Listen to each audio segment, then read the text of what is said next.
And we are on. What is going on, everybody? Here for Charlotte Vibe. This is Andre Casseday coming at you here on a Monday. And I figured, hey, uh, let's just go ahead and do a video because it's been a couple days since we last spoke to you guys. Now, before I begin here, I just want to say this real quick.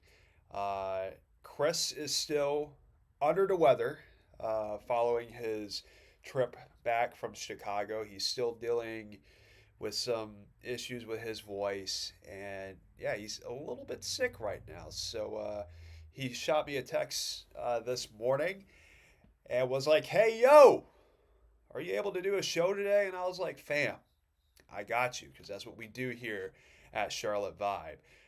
So I'm going to be covering for him today. So you will not see him today on today's live stream, but we will be seeing more of him here hopefully rather soon as he tries to get back on the mend here as we get ready for another week covering the Panthers. And the Panthers are getting back at it here today with some pretty significant updates and news coming from the team. So here's what we're going to do today, right? So we're going to cover some of the storylines from the Frank Reich press conference. We're going to talk about some key injury updates with Jaycee Horn and Ian Thomas. And we're going to turn it over to you guys. I really don't have much scripted today or much planned. This is going to be pretty open ended. So we'll go as long as you want me to go here today. And so, with that being said, I want all of you out there who is tuning in right now to go ahead, hit the like button, leave a comment here on this video. I want to hear what everybody has to say. Over the course of the past couple of days, there have been a lot of things that have and have not happened in regards to this team. Also, go ahead, consider giving us a subscription here at the Charlotte Vibe. Tell everybody, anybody and everybody that you know about what we do here at Charlotte Vibe, our mission, and our continued pursuit to getting to 10,000 subscribers. We can definitely do it. And with the help of all of you and all of our loyal members who are also a part of this broadcast, let me go ahead and put Knucklehead K onto the screen here, one of our valued members here at Charlotte Vibe. What's up, Charlotte Vibe? What's up to you, my friend? I hope you are doing well here today. Glad to have you on here on today's broadcast. So, with that being said, I want to go ahead and touch base on some of the things that Frank Reich talked about in his presser today. And let me just get this, kind of just out of the way, right? Is it me or does he seem a little gassed? I mean, I was listening through the presser just a short while ago, and the dude just sounds pretty beat up just from the the vibe that I got from that presser. It just seemed very, I don't want to say the word lethargic because I that's just I don't like the connotation with that, but he definitely does seem a little off in relation to how he answered the questions, um, the little things that kind of got him, you know, I guess ticked off, if you will, or some of the things that kind of, tripped him into saying one thing and wanting to say one thing and then saying another thing. There's definitely something going on there behind the scenes, and with good reason. The team is 1-8.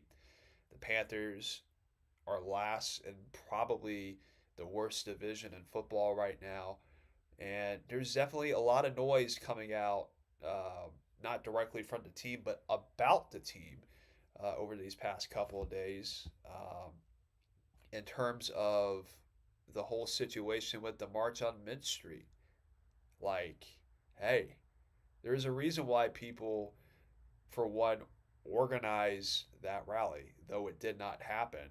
Uh, there was a purpose behind it, right? And I can tell people who are leaving their comments right now, they're sharing their frustration, they're sharing the just the pure anger that we all feel right now. And we'll touch more on that here in a moment, but there was a reason why that rally was organized, and it's because of the on the field product that is not producing right now and not getting the results that we all need.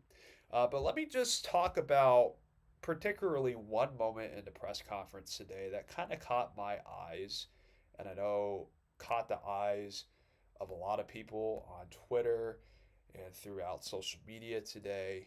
And it's the whole situation with Thomas Brown. Should he continue being the play caller? Should Frank Reich take it over? What's the whole situation with that? Because obviously, uh, whoever it is that's taken over the play calling duties, the results have not been there. And it was a pretty good question that was brought up of, do you feel like Thomas Brown should continue with the play calling, or do you feel the need to take it back away from him? And he had a uh, pretty hesitant answer, right? He didn't really say for certain whether or not that is something that he will do or if he even knows. He sounded very unsure um, in responding to that question and in a lot of the questions that were brought up in today's presser. And let me just say this for everybody out there. If Frank Reich decides to take away the play calling duties from Thomas Brown, just look at it from a fan perspective, right? You know how foolish that would be? That is the last thing that a rookie quarterback should have to deal with, right? Bryce Young obviously has not had the rookie campaign that any of us could have predicted, right? Number one overall pick, a lot of expectations, a lot of pressure to perform, right? And here's the thing, whether it should be Thomas Brown, whether it should be Frank Reich, whoever is responsible, the one thing that a rookie quarterback needs more than anything is just some consistency, right? For a guy who is going to be playing in his, what, 10th game here this weekend against Dallas, and to have all these back and forths between two individuals who should or should not be handling the play calling responsibility, regardless of the fact both of them have not performed. Frank Reich hasn't performed uh, in that responsibility, and neither has Thomas Brown. And honestly, you can make a case that the offense has performed worse under Thomas Brown than Frank Reich. But regardless of the fact is, if you're going to roll with somebody, you need to stick with that person. Because the last thing that a rookie quarterback needs right now is musical chairs at the most important spot for that quarterback, which is the offensive play calling and the offensive coordinator, because you spend most of the time as a rookie with your offensive coordinator in terms of, game planning, in terms of, watching tape, the dialogue back and forth. That's a very important relationship. And when that power gets stripped away from an offensive coordinator who was brought in alongside Frank Reich to provide some spice and some juice with his offense, and both of them can't seem to figure it out, that's quite an indictment on the coaching staff, particularly on that side of the ball. And that is a problem because, hey, again, what was Carolina looking for this past offseason? Why did they not retain Steve Wilks? It was because they wanted an offensive guy. And the offensive guy that they brought in here to Carolina has not provided us the results that we have all looked for and have all seeked for when they made that decision to hire Frank Reich and others to go along with his coaching staff. So there was a lot of interesting moments in that presser. There was another comment about how Frank Reich believes in the players that he has in this locker room and that he has the players in this locker room right now to win football games. Yeah, um, that one kind of took me aback a little bit because, again, you say all these things in these pressers, but it's not materializing on the field. So, are you just saying it to say it? Do you truly believe it? Is that something that you have 100% conviction on? Because obviously, there are some things about this team that you say are not a weakness or don't want to call it out as a weakness. There's some problems on the offensive side of the ball that have held this team back. And I think, and this will probably be the last thing I'll touch on in relation to the presser.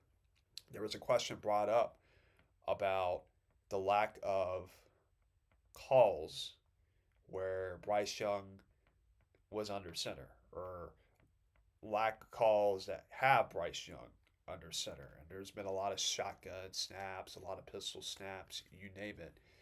And again, that question was brought up in relation to the lack of an identity with this team, right? And how, last year with Steve Wilkes, there was an identity set in a matter of weeks. Hey, we're going to be a smash mouth, run the football kind of team. And here we are in week 10, and yet we still can't figure out what this offense is from an identity standpoint. He keeps saying, hey, we want to run the football. We want to be a team that establishes the line of scrimmage. But he didn't go as far out as saying we want to be a smash mouth football team. That's not who we are. That's not what we're trying to be. That part of it kind of throws me off because it's like, well, isn't that being a smash mouth football team? Is by running the football and establishing the line of scrimmage? You just said that's what you were trying to do, and that has been your intentions, but yet you don't want to be a smash mouth football team. That doesn't make any sense whatsoever because, look, these past couple of years, these Panther teams that have been successful and have made runs in the playoffs and have uh, won football games, what did they do so well? They ran the football. They established the tone of the game, controlling the line of scrimmage. And then that's what sets up things to be able to go over the top with play action, things of that nature. But to me, it kind of just blows my mind that we're a week 10 of the season and yet we still don't know from an offensive standpoint what this team is all about. They lack an identity. They still lack an identity, and they don't do one thing particularly well. And that's a problem. And that's why they haven't been able to establish an identity. They don't run the football well. They can't separate over the top. Your tight ends are not producing. They seemingly aren't involved, it looks like, from a lot of the plays that are being called. Your offensive line can't protect. It's just a big and utter mess with that side of the ball. Let me go ahead and turn it over to some of these comments here. Supernova Moore saying, Big Andre, glad to have you on here today, Supernova. Glad to have you in here on a Monday. Panthers Prime Podcast. Frank Reich is not the right head coach for us. And hey, that is a fair statement. It's looking more and more likely that he could be a one and done coach for us here, right? You already know Scott Fitterer is probably going to be the guy most likely to be out, right? He's been here for 3 years, and there are a lot of good and bad things that he did, but a lot of the bad things that he has done recently, he's going to get attributed to, and he's going to get the blame for. I mean, when you're not capable of producing with the options and with the free agent pickups that he had this season. I mean, nearly every free agent acquisition that he had coming into this season has been nothing short of either a failure or a massive disappointment. That's going to be the one thing held against him. And then the second thing that's going to be held against him is the fact that we don't have a first round pick in next year's draft. That's going to be a problem. So I feel like if they were to fire Fitterer, I think they may have the moral justification to go ahead and fire Frank Reich too. If they cannot seem to turn it around here in the second half and start winning some of these games, I mean, this 3 game stretch that they just had with the Colts, with the Texans, and with the Bears, the fact that they went 1-2 in that stretch is kind of embarrassing, and it's an indictment of where things are with the team right now.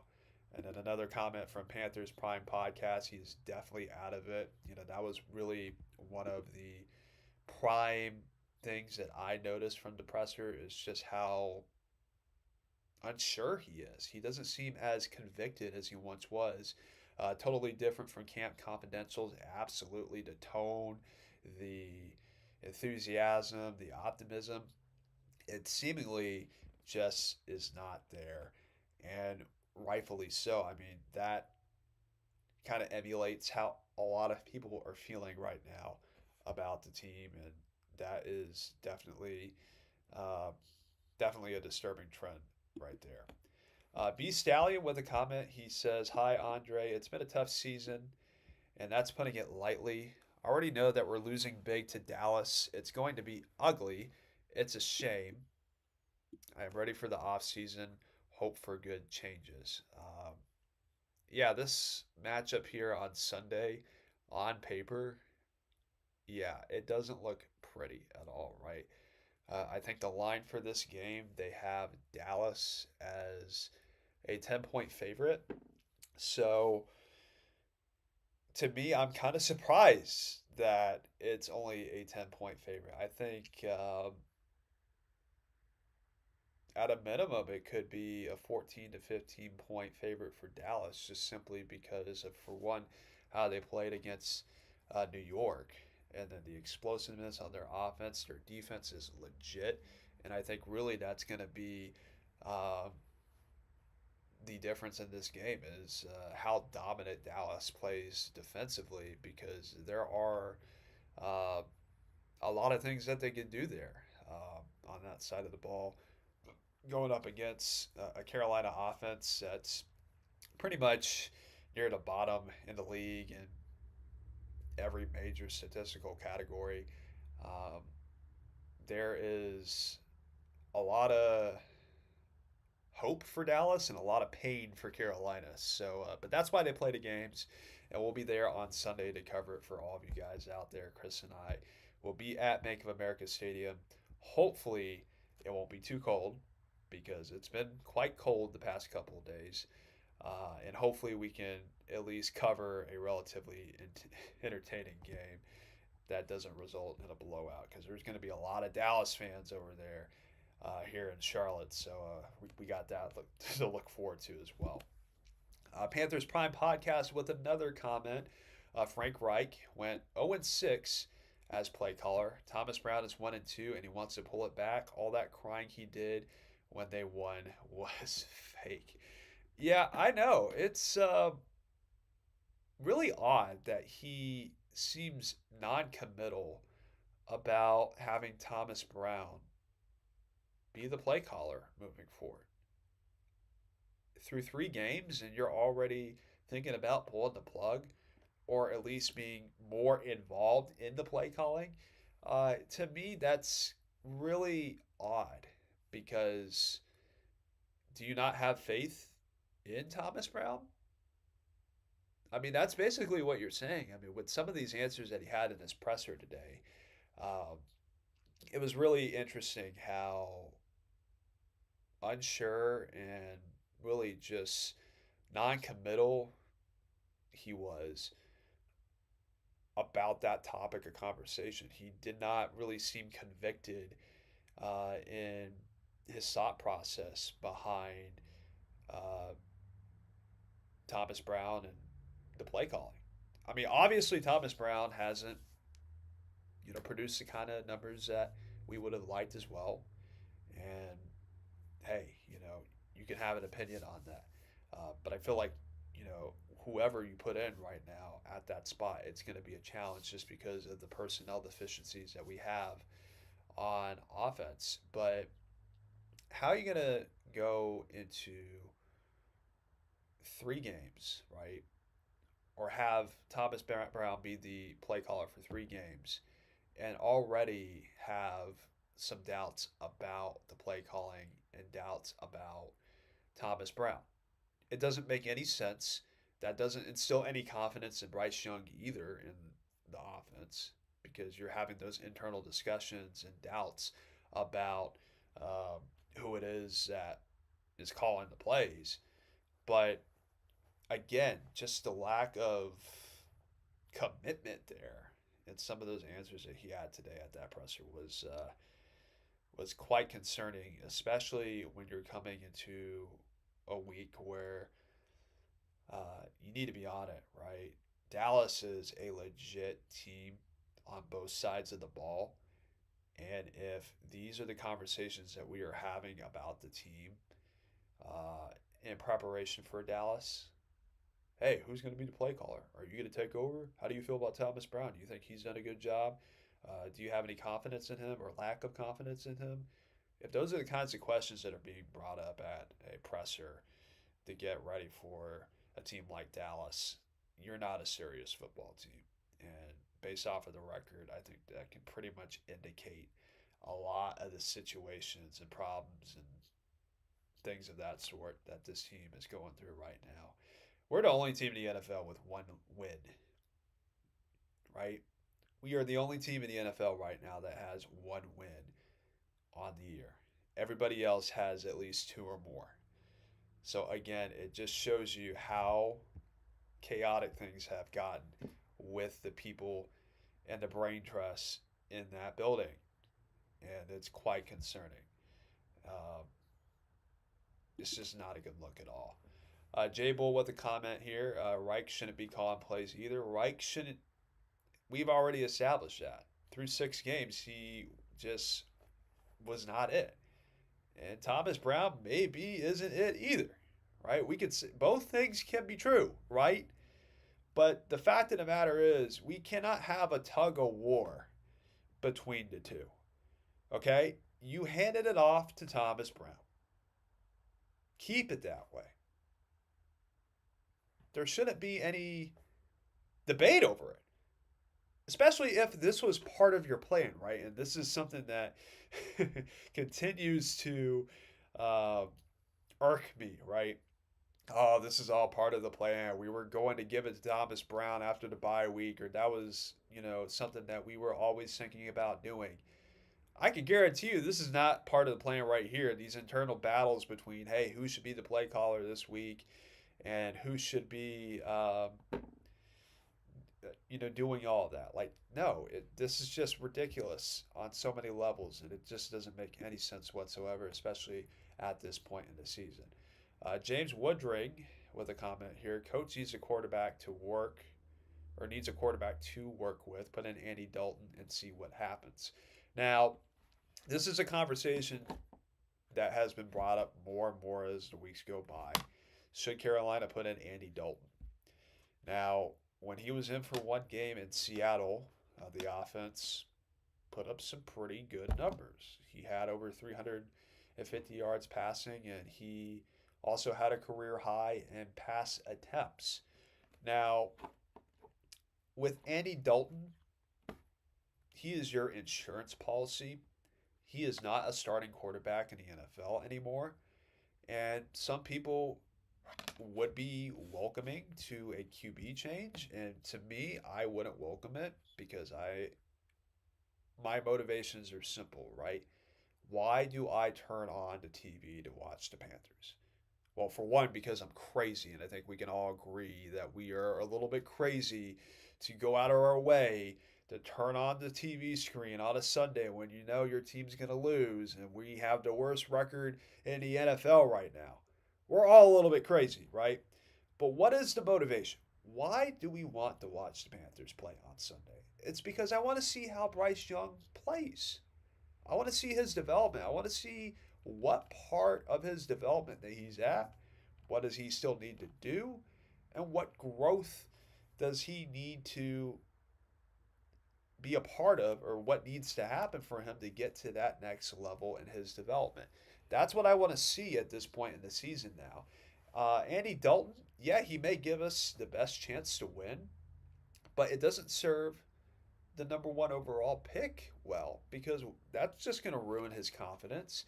And while they say his confidence hasn't been affected, you would think it does a little bit because of how things have gone. He has not had this kind of losing, right, in his career. So um, this has definitely been a period of time for him that's been challenging and has been. There have been a lot of teaching moments over these past 2 months for him, just with everything that's going on with this team and things not materializing the way that we would have liked or could have seen, realistically speaking. But it's definitely been a challenge for him. Ultimately, he will benefit from it, I feel like, in the long run. And before we get into any of that, real quick, I do want to touch on the whole situation with Jaycee Horn and Ian Thomas, and then I'm going to dedicate the rest of this show to all of you guys out there to just talk, to hang out for a little bit, and just uh, talk about some of the storylines that have been taking place over the past couple of days. Uh, we'll spend a good bit of time with that, but I just want to say this real quick with Jaycee Horn and Ian Thomas. They are both being activated off of injured reserve, so that means the 21-day window for them is now open. So they can be added back to the active roster within that 21-day period. And that could happen as soon as this week against Dallas. So that's definitely going to be a big help for the defense with Jaycee Horn being back out there. He's somebody who, again, I feel like wants to prove himself because he's been hurt a good majority of his career. And while he is a good player and he has shown a lot of things in his time that he has played, uh, it really comes down to availability with him. And that's been really what has hurt him up to this point in his career. And for him to make some noise, he just needs to stay healthy, right? If he can uh, play out this last half of the season fully healthy and can make some considerable strides, uh, then I'll feel good about Jaycee Horn moving into his fifth year option that they're going to have a conversation about. Do they accept that fifth year option? Right now, if you had to today, they wouldn't do it just because he has not been available. So good to see Jaycee Horn finally be back out there because he was a guy coming into the season that I feel like could have had a pretty good year with the responsibilities that he had on this defense to truly be that number one corner, which he has all the capability in the world to do. He just hasn't been out there to prove it. So good to have him back out there. Ian Thomas as well, somebody who provides the offense with a lot of options in terms of blocking. He definitely isn't a receiving tight end by any stretch of the imagination, but he does provide them with some flexibility there at that position group. So let's go ahead into more of these comments here. Again, keep leaving those comments down in the comments section. Give this video a like. You know, we're at it here today for as long as you guys want me to be on here for. We'll probably go for about another 15 to 20 minutes, depending on how things go in the comments and with all the back and forth there. But yeah, keep leaving those comments down in the comments section. Give this video a like and subscribe as well. And don't forget, hey, super chats are welcomed as well here. So if you are willing and able, please consider leaving Chris and I a super chat as well. Nidar Assar or Afsar, I really hope I pronounced that right. Again, if I didn't, roast me in the comments section down below. Do you think Frank will last the whole season? Yes, I do. I don't think he's going to get fired during the season. I think it would be quite irresponsible if they fired him in the middle of the season just because you fired Matt Rule last year in the middle of last season. that was a little more justified because that was his third season, and the team didn't make any noise that a lot of people thought uh, could happen. There wasn't any noticeable improvement. And with Frank Reich, this is his first year, um, and to go ahead and fire him in the middle of the year just to me would be very irresponsible. As much as I want them to do it, it just would not serve the team well. And again, it sets that reputation that Carolina has right now, where they just cannot find any level of stability uh, at the most important spot on the team, most important spots on the team, ever since Dave Tepper has come into town. So I do think he will last the whole season, but it remains to be seen what they do in the offseason with Frank Reich, and it kind of just depends on how the team does moving forward here, starting this week here against Dallas. Jay Bull with a comment saying our identity is screens for losses. That's kind of been the identity the past 2 years with this team, if you really want to know the truth. Um, when you talk about screen passes, especially the tight ends like Ian Thomas, for one, right? Those vaunted Ian Thomas screens. Uh, that's kind of been the offense this season and this past season as well. There has not been a lot of trust at the quarterback position, specifically last season.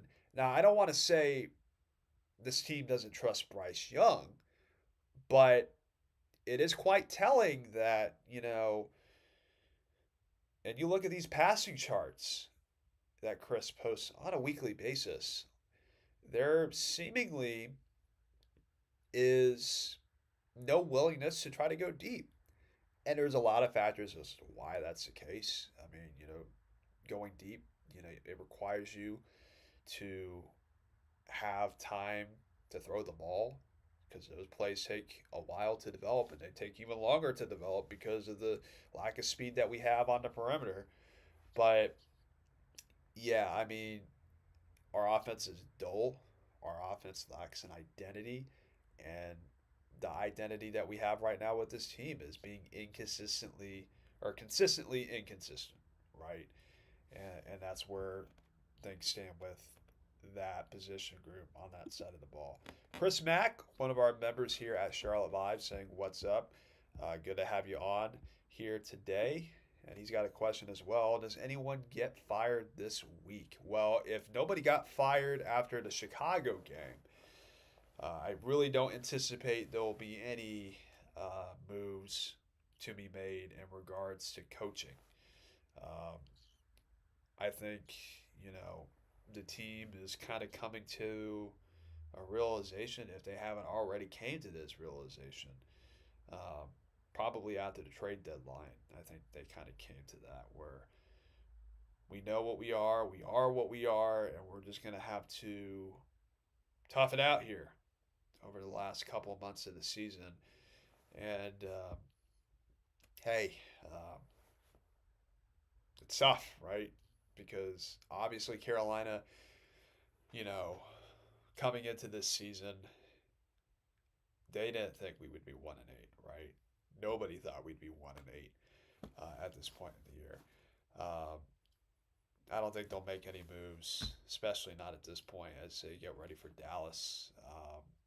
But if these losses they keep racking up, man, that question is going to continue to get brought up until a move is made. So, um, got to start winning some football games, right? That's a simple answer to try to calm some of those kinds of questions. Nadar, again with another comment. Frank always says we are looking for our identity. Our identity has always been to run the ball. And he keeps saying that, right? We want to run the ball. We want to establish the run game. That's always the intention every single week. But, the run game has been so inconsistent this year, right? And that's a massive disappointment because there was a pretty significant investment uh, in that backfield to bring over Miles Sanders, um, and for him to not produce this season, like Chuba Hubbard's already is our leading running back, right?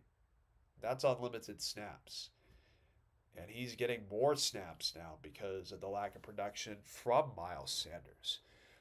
So that to me has been one of the more disappointing things with this offense is our inability to run the ball because you've seen what Bryce Young and this offense can do when they run the ball. Just look at the beginning of the Miami game and how Chuba Hubbard ran the ball in that first half. Like that was a different team when they had that dimension down and they were able to run the ball and be able to do other things within the offense because they put the defense on notice and they had them guessing. So that really, again, should always be our identity. You know, this Panthers team in years past when they made it to the playoffs and they had winning seasons. What was the one thing that they were able to do well? They were able to run the ball and they were able to establish the tone of the game. That's what they did last year when Steve Wilkes took over. That was their primary thing, run the ball. Because obviously we didn't have a starting caliber quarterback really at any point in the season last year. Let's just be real about it. Sam Darnold is not a starting caliber quarterback for us. Keyword for us. He could be for another team, but with the personnel that we have out there, he ain't it. Same thing with Baker Mayfield. He wasn't it for us. He is for Tampa this year because they have capable pieces around him there, but definitely not for us. And so a run game helps out anybody who's under center, whether it's a Sam Darnold, a Baker Mayfield, a Bryce Young, you name it. But that has been lacking here this season, and it's probably been one of the more disappointing things about our offense. Jay Bull, what if we clean out, or what if we clean house and our new staff doesn't like Bryce? Hey, that could very well be a possibility. And uh, the thing that I would say in regards to that comment is if you're a new coach that gets hired by Carolina, what's the reason why you're in Carolina? What is the primary reason for why you want to go to Carolina? Is to coach Bryce Young. That is the most attractive piece on this team right now, is Bryce Young. And you have the opportunity to try to develop him. Um, so that aspect of it too is pretty interesting because if he is brought in and the people who are compiled with that coaching staff doesn't like what Bryce Young brings to the table, it's a pretty interesting storyline if that turns out to be the case. And then you also have to look at it from that perspective too. Is like if you made all that, if you spent all that compensation and capital to get Bryce Young, um, and now you're here at that point in that hypothetical, and now you don't like him, those kinds of moves set teams back, and that could set Carolina back a good bit if that is something that uh, people feel, right? Denara with another comment, it would have helped if Tepper didn't get involved all the time. Absolutely. I feel like he meddles way too much in team operations, right? Now, I understand it if you want to have weekly conversations and have, you know, that back and forth between your GM and your coach. Hey, I want to hear what you have to say. I'm paying you to be in these positions of power, right? What are your thought process? Why are things not going the way that they are? What can I do to help? That sort of thing. I get that, right? But in moves that require GMs and coaches to collaborate and have that understanding, you know, I'm all in favor of letting people do their jobs, right? You are paid to do a job, let them do their job. And it's the polar opposite with how Jerry Richardson operated because you never heard a peep out of him. He was probably one of the more hands off kind of owners there is in terms of trying to get involved with internal things with the team. Um, I think with Tepper, he acts on impulse and he is very impatient, which, hey, that could have been why he was successful in his field in terms of hedge funding and gambling and stocks and you name it, whatever it may be, right? That's not my area of expertise, so I'm not even going to try and go down that road. But building teams take time. He's been with the team for 6 seasons and has not developed one winning season with the team. And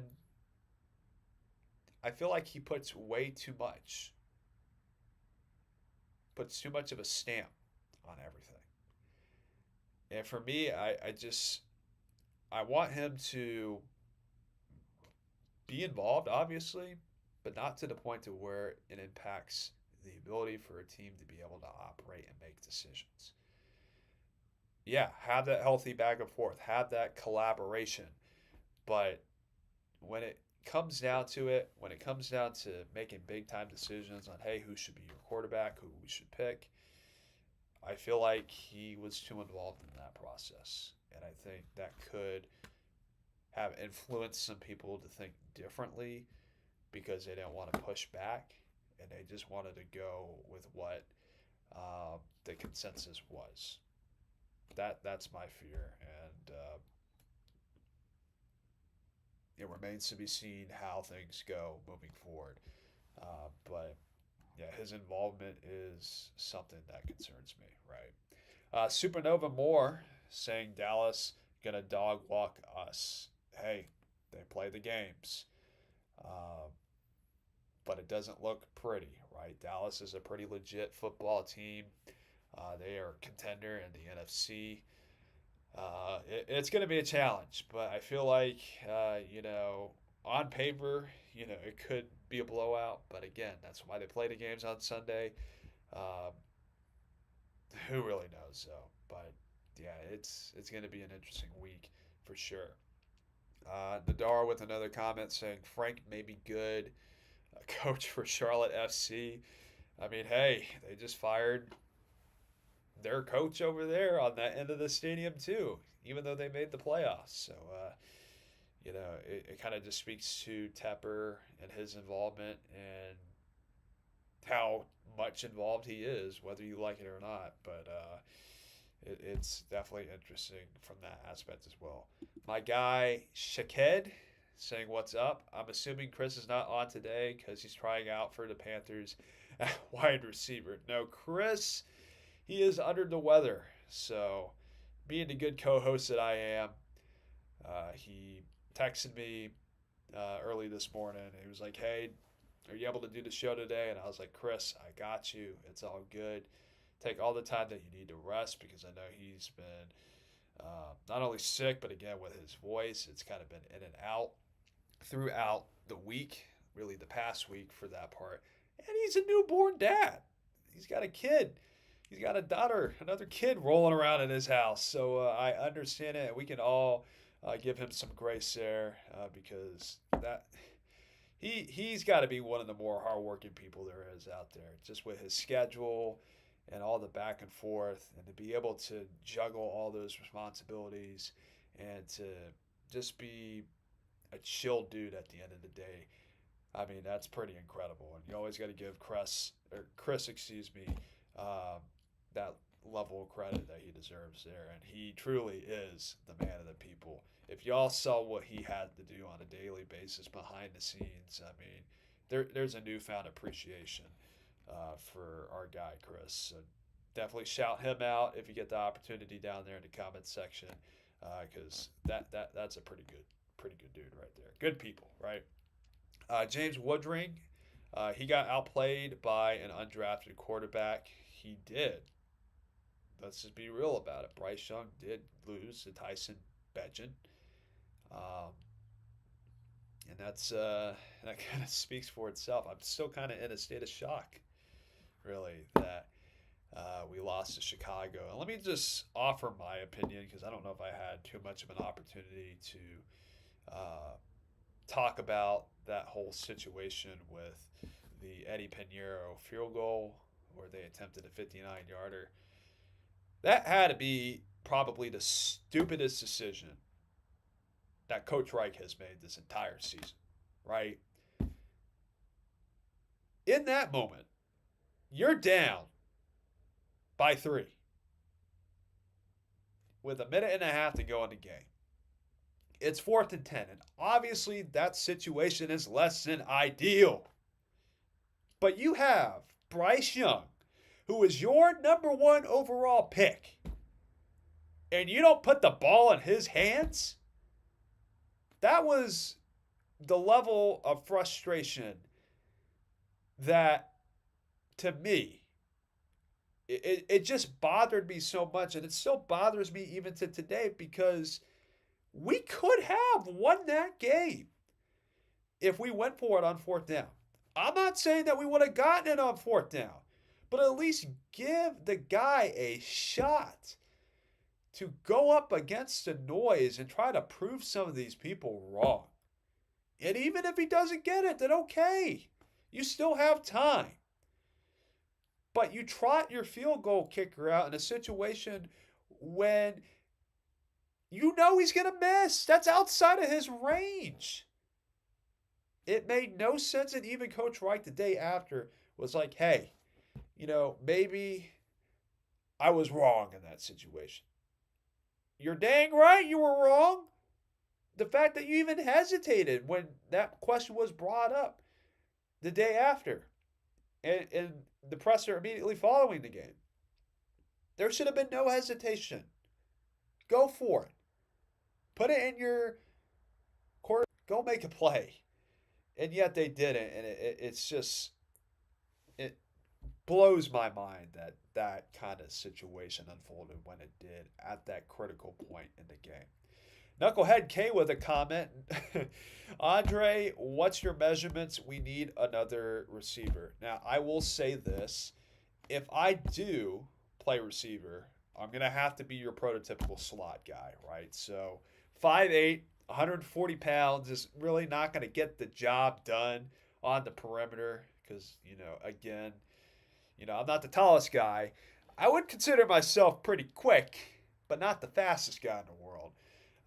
But hey, I could be your Cole Beasley. I could be your shorter Hunter Renfro. So hey, if you got a contract ready to go, Scott Fitterer, meet me down over on Mid Street. We'll get something going here and put some ink to some paper, right? But nevertheless. Good question there. Chris Mack saying we need a young head coach that adapts his offense to his quarterback. Hey, I agree with you 100%. I feel like the lack of those adjustments and the lack of catering a playbook to what your quarterback does well, that's pretty apparent here. Um, I'm just, I feel stuck, right? Because, like, as much as I would love Frank Reich to be fired, what does it say about the team if they did fire him?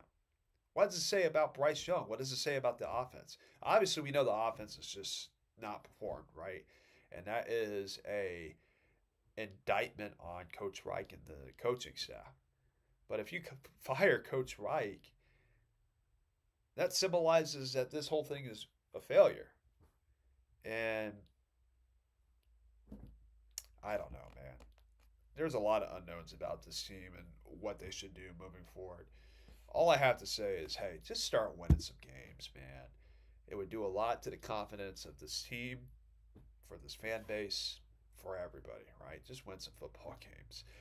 Allie Broderick saying, welcome back. What is up? Good to have you on here tonight, Allie, here on a Monday. Hope all of you had a good day today. Jay Bull, now that Horn is off of IR, what's the over under on games before he is back on? So he's been out since what, week one? So for at least, I want to say 2 months now. So I would say it's likely that he could play this week. Now, I don't want to go out on a limb and say that he will. We'll see how things go throughout the week. Uh, if he practices, how much does he practice for? Is he going to be a full participant? That sort of thing. Uh, but I would say um, definitely this week there could be some movement there. I mean, if they took or if they felt good about taking him off of IR this week, then there's some pretty strong convictions in the room that he's going to be ready to go uh, for Dallas. But again, we'll see how things do or things develop throughout the week as things move forward here. Uh, Delon Thedel with a comment here saying put Amir in a bench Terrence Monster Jr. Maybe he'll get better separation. And hey, put in Mike Stryken in as well. He was our leading receiver in yards in that Chicago game off of one catch. I mean, he produced more in that one catch than I feel like a lot of the guys have this season. Guys like DJ Chark and Terrace Marshall and Jonathan Mingo. I mean, those guys need to be put on notice because I mean, those were your three guys that you expected to contribute this season. Specifically with Terrace Marshall and DJ Chark, and they just have not delivered at all. So definitely need to see what kind of moves you need to make to try to change things up in terms of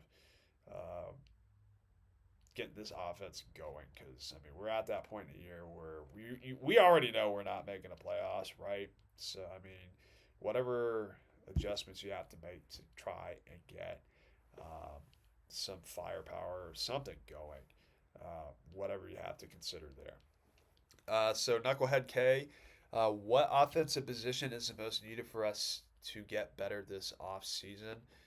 I would say you have to address the receiver position, right?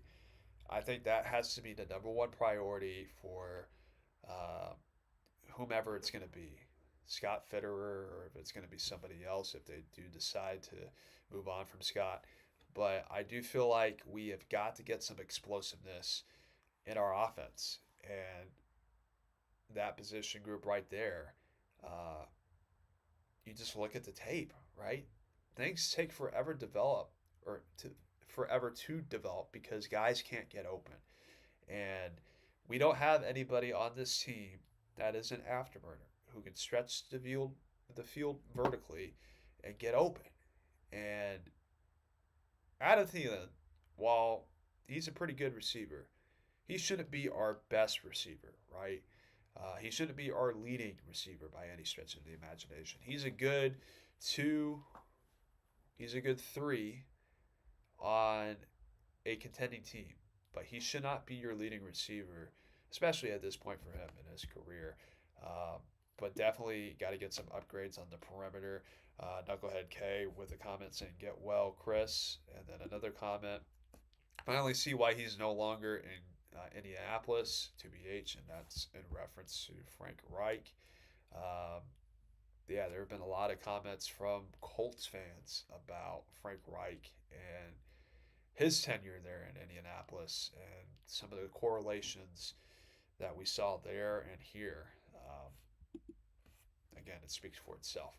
AJ Marshall with a comment saying, I think Reich is going to get fired when new GM gets here. I think the most likely route that I feel like that Carolina will go, I don't know if they will go down this route, but kind of just how I see it, I feel like they're going to get rid of Scott Fitterer. And this is just from my uh, this is just from how I see it. I don't have any sourcing to back this up. This is just pure speculation, so take it with a grain of salt, right? But if the season ended today, again, this is hypothetical. I do feel like Scott Fitterer would be the first person to let go.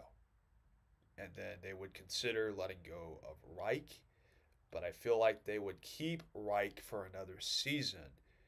And if things don't work out in that second season, have another off season with another draft, free agents to try to build a team that he feels would work. But if things don't work out in that second year, then um, yeah, it would not look good for him. Knucklehead K, Tepper, Frank, and Fit need to get another or get together. Yeah, they need to get together in unity. In reference to being fired. Yeah, just clean house, right? Get rid of Tepper, get rid of Frank, get rid of Fitterer. Yeah, I mean, let's just be honest about it, right? It all starts at the top, right? With with Dave Tepper. In his 6 years here, not one season has the team produce a winning season. So that's the common denominator. And yeah, I feel like until we have a situation where uh, Tapper sells the team, or if he does not find a way to create a successful team or hope for a successful team within the next couple of years, it's not going to look good for him. This is the last comment that I will cover for tonight, and I will hop off. And this is an interesting one here from James Woodring. Get a power running back. It will take the pressure off of Bryce Young. We kind of had a power running back in Carolina. He's now in Chicago. His name's Deontay Foreman. I felt like he would have been the perfect back to complement Bryce Young. Heck. Keep it PG-13, right? I felt like they should have made a move to bring Deontay Foreman back on top of having Miles Sanders in the backfield because they're both polar opposites. Deontay Foreman, power running back, physical, right up the middle.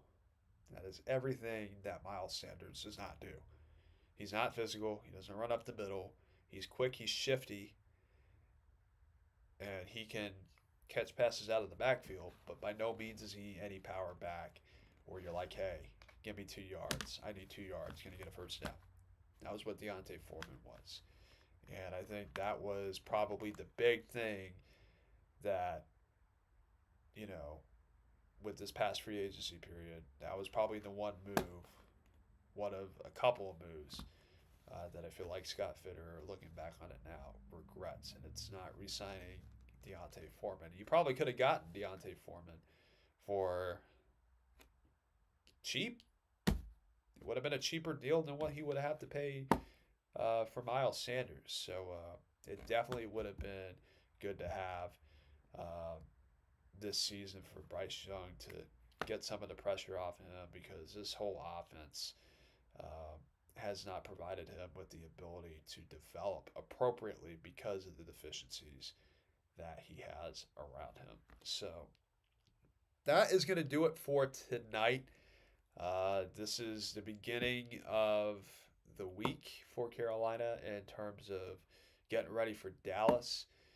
We will be on and off throughout the week here as things warrant it for us here at Charlotte Vibes. So be on the lookout for our content throughout the week this week. Chris is still under the weather, but he should be at a point relatively soon where he will be back in the swing of things. So be on the lookout for that as well. I will hop on whenever needed. If there is a situation where he can't, I will do my best to be on here with all of you guys to cover all things Carolina Panthers. So with that being said, that will do it for me here tonight. I am Andre Casseday. Thank you for everybody that tuned in. And again, appreciate all the love here that we get on all the videos. And again, to everybody out there, thank you for being loyal to what we do. We go live for the purpose of interacting with all of you out there. So again, thank you. And that will do it here for us tonight. And we will see you here rather shortly. I'm Andre Casseday for Charlotte Vibe. Good night, everybody.